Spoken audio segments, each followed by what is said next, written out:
Hey guys, this is Camry15 back at it with another video for you guys, and I'm back with another anime review for you guys and another winter anime of 2022 review. And man, just watching some of these new shows, man, they're really good and they're really funny, and I get a kick and enjoyment out of this. So yes, I know I'm kind of late on this, and I know other people have been talking about this. Um, for some reason, I feel like this is gonna be one of the underrated anime sleepers of this season. Because this seems like it's gonna be a very good show, and I honestly, after watching the first episode, I enjoyed it. So essentially, the anime is called My Dress Up Darling. So yes, let's get into talking about this show and stuff like that. I was very impressed. Now, this anime is made by Cloverworks Studios, and the animation was crazy good this first episode, and I honestly enjoyed it. But essentially, the premise of My Dress Up Darling is around this character named Gojo, and let's just say he likes to make these dolls. I forgot what type of Japanese dolls they called them. But he makes these Japanese dolls, and essentially he's kind of like an outcast in their school, in the high school setting and everything. And he's just kind of doing his own thing, and he doesn't really have any friends or anything. And we kind of see in the flashback or in his past that he really liked this Japanese doll that his grandpa made, and I'm guessing that's his sister. Didn't really like, or wasn't really proud of the fact that he liked what would to her seem like a girl's doll and stuff like that, because he really likes this doll. Like, it's funny because he calls his doll, he's like, oh, you're very beautiful and stuff like that. And he likes making these dolls. We find out that he can't make the dolls like, well, how the doll looks like. He can just make the clothes for the doll, and everything. So he's learning how to do what his grandfather did and everything. But we see, like, in this episode, he's kind of like your typical social outcast who doesn't really have friends. He's kind of just a person sitting in one of the seats that just kind of stays to himself, and he just can't relate to other people and everything. And he even goes into say, he's like, yeah, I live in a different world compared to these other people and stuff like that. He kind of also lies to his grandfather, because his grandfather, in a way, wants to stay up to date with his life and everything. He's like, you got friends and everything? And he's like, yeah, sure, I got some friends and stuff like that. And his grandfather's like, oh, good. I can't wait for you to enjoy that and everything. And it's like, oh, okay. And then we see, like, he doesn't really have friends. Now, the guy who actually was like, hey, dude, what's up? And he freaking, like, put his arm around him and almost dang near tackled him. I thought that was like one of his friends or something like that, but he's like, oh, my bad. I thought you were somebody else. Trust and believe. I've always had those. I've had those moments a few times where I'd be like, hey, what's up, buddy? And they turn around and then I'm like, oh, my bad. I didn't mean to disturb you. I thought you were somebody else. I had that all the freaking time when I would be in high school, or if I'm in public and I think I see somebody that I know, I'll be like, hey, are you who I think? And then they turn around and they'd be like, oh, never mind. My mistake. And so, yeah, I wonder if that character's going to show up again. I feel like he would, but who knows? But anyways, our boy Gojo, essentially, is kind of observing his class, and he just kind of is like, I'm kind of just like here, I can't relate to what other people are going through and what they're doing and stuff like that, and everything. But this is when we're getting introduced to our main female character, Kitagawa. She looks like she's freaking thrown into the damn classroom and hits her head. Don't know how her head's not split open, and everything, but we know that him and Kitagawa apparently know of each other, and everything. And we find out that, well, Kitagawa is a pretty popular girl in their high school and everything. And essentially he's just looking at her and he's like, there's no way I can be friends with her or get to know her better, because we live in two different worlds. I'm kind of, the whole typical kid that's kind of the outcast, and everything who doesn't really, or who isn't really popular. Everybody who's went through high school experience, oh, the one kid who's the most popular person in school, or the one kid that nobody really talks to and everything. And he's just like, we live two different lives. She's in the popular world and stuff like that and everything, and I can't relate to that side, and I'm just over here and everything.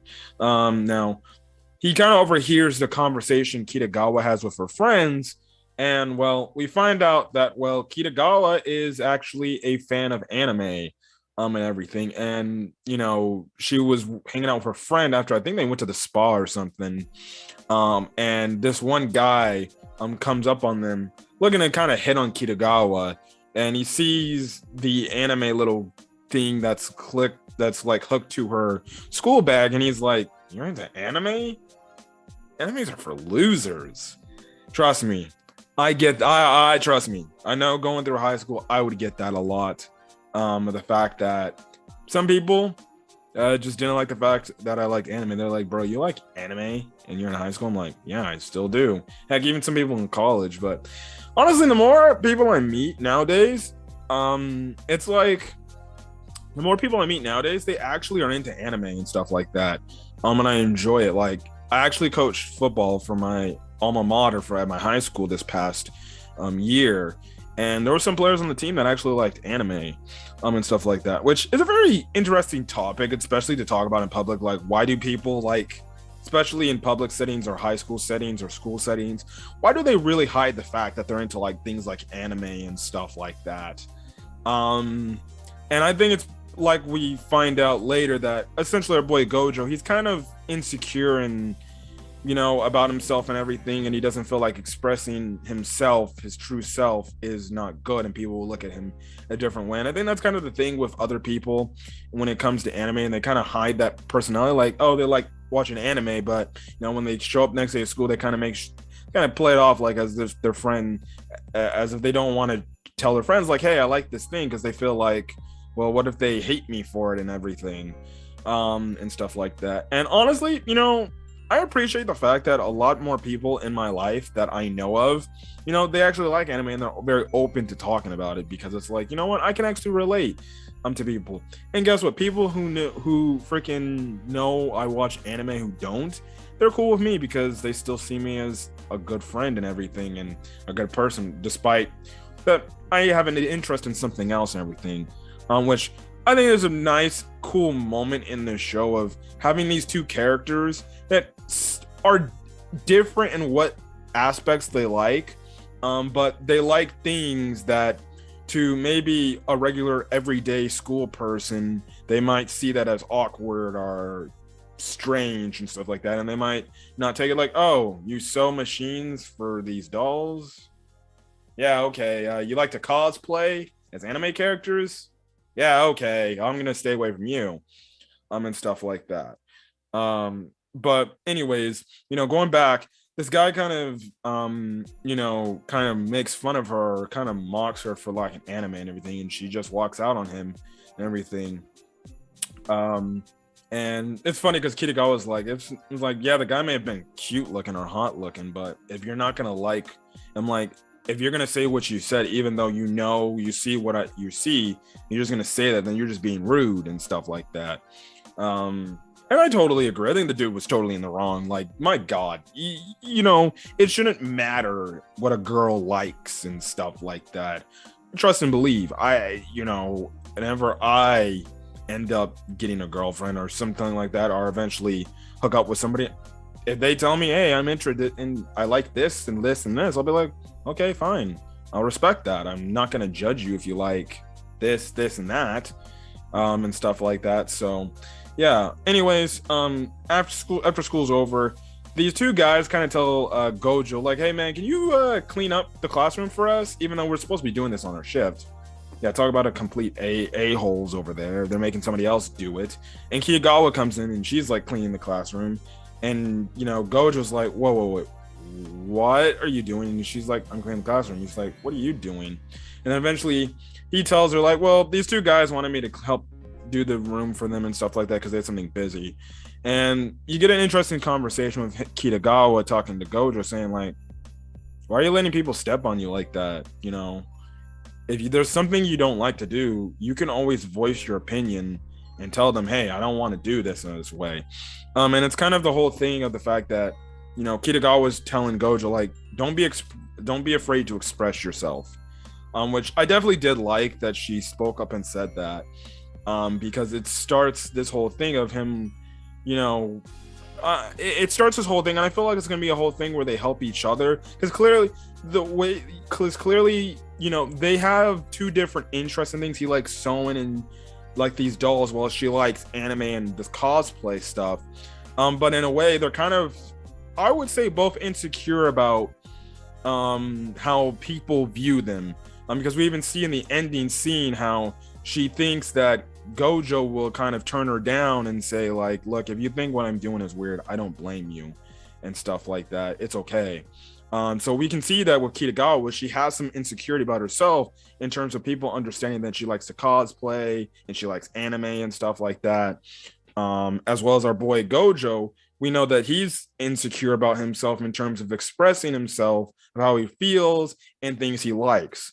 And stuff like that. And I think this anime is going to go into this whole thing where these two characters, they both like things that are different from each other, but they come together because they both have, you know, interest in one common thing.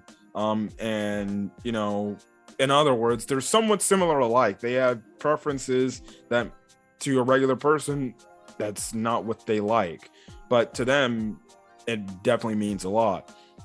But after we find out his sewing machine's broken, he goes into the school and uses the sewing machine. Kitagawa comes in. He's shocked. He literally copied Ochako from My Hero Academia. If you don't know what I'm talking about, the main character, Deku, of the series, and Ochako is his love interest in the series. And she got a present from Izuku from Christmas, and it kind of popped out of her hero suit. And like I said, when Gojo did the Ochako Uraraka impression, he literally did what she did by literally making sure Kitagawa didn't try to see the doll, and he tried to hide it, and everything. But she's very like, wait, you sew? That's so cool, and everything. Eventually she sees the doll and everything, and he goes on to tell her like, well, you know, I don't make the dolls. I just do the clothes for them and everything and stuff like that. And my grandpa runs a shop making these dolls and everything. And she thinks that's cool. Now she's like, wait a second, I need to actually tell you something. She literally starts stripping, and he's like, whoa, what the hell? She eventually is like, could you please turn around? And essentially what happens is she's in this black dress outfit, and she says, I'm trying to cosplay like this anime character, and do you think you can do me a favor of making me the clothes? And what I found hilarious about the fact is he's observing the costume cosplay. He's like, this isn't good, but this isn't good. Oh my God, this isn't good, and everything. So you can see that he's a freaking maniac when it comes to all this sewing clothes and everything. And essentially, this scene goes on to say that Kitagawa likes to express herself through cosplay because she likes to do it, and she just feels it as a way of like, I get enjoyment out of doing it. Like, cosplaying as your favorite anime characters, that's fun, and I love to do that and stuff like that. And that's when she asks Gojo, like, you said you sew clothes, so do you think you can help me sew clothes for my cosplays and everything and stuff like that? And it looks like Gojo's gonna turn her down and everything, but he accepts and he's like, yeah, sure, I'll help you and stuff like that. And he says, we maybe live in different lives, but it seems like we have something in common, at least, everything. And that's where the episode ended. I thought the episode was very nice, funny, and cute and adorable, and stuff like that. And I definitely do like Gojo and Kitagawa. I think they're nice, cool, funny, sweet characters that, honestly, an honest to God, that I can relate to. I wasn't really much of a social outcast in high school, but I still remember that time when I first went into the into my new high school after elementary school, I did feel like an outcast. I did, and stuff like that. But it's like I always say, it only takes one meeting that first friend, and then boom, you're good. So I'm kind of looking forward to seeing this friendship between Kitagawa and Gojo, which I'm feeling that it's gonna maybe turn to a romantic relationship. I don't know if this is a romance anime as well. It has elements of a romance anime, and I think when I saw the ending, I saw hearts. So I'm guessing these characters are gonna get to know each other a lot better, and well, they're going to start to fall in love with each other in a way, or start to have feelings for each other. But I definitely enjoyed this anime, and I can't wait to talk more about it and watch more of it as the weeks go on. But other than that, guys, I'm gonna get out of here. So if you guys like the video, leave a like. Put in the comment section your thoughts on Dress Up a Darling, or Dress Up Darling. I know it has a manga. Again, do not post spoilers for what happens if you know what happens, but I definitely do like it, and I will definitely continue to check it out and review it on the channel, and stuff like that. But put in the comment section your thoughts on this first episode and everything, and do you like it or do you not like it, stuff like that, as well as hit that subscribe button if you want to get other anime content, as well as more episode reviews of my Dress Up Darling. Again, like I said, I'm reviewing other winter anime 2020 and 2 stuff and everything. I did Land in Laydale, Police in a Pod. I did a review for Worlds in Harem, Teasing Master Takage-san season 3, and stuff like that. But yeah, so that's it. But other than that, guys, I'm gonna get it for. Hopefully you guys have a great rest of your day, and I'm watching this video. Until then, guys, I'll catch you guys in the next video. See you guys later. Peace.